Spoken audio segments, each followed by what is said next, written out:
بسم الله الرحمن الرحيم مدحوينها جمهورية فدرالك سوماليا مدن حسن شيخ محمود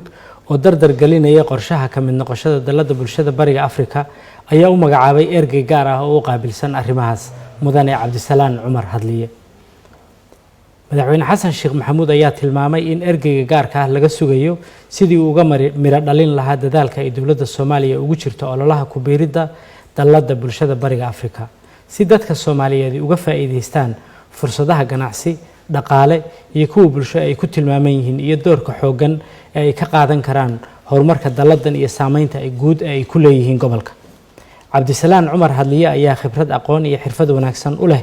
arrimaha diblomaasiyadda iyo xiriirka caalamiga ah taasoo u sahli doonta in uu ka miro dhaliyo hiigsiga dawladda Soomaaliya ee ku aadan ka mid noqoshaha dalada bulshada bariga Afrika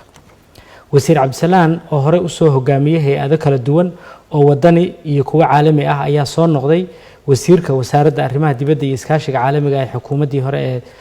federaalka Soomaaliya iyo gudoomiyihii hore ee bangiga dhexe ee Soomaaliya sidaas daraadeed madaxweynaha oo ku kalsoon kartida khibradda iyo aqoonta mudane Hadliye ayaa alle uga bariyay inuu xilka u fududeeyo. Wad mahadsantihiin.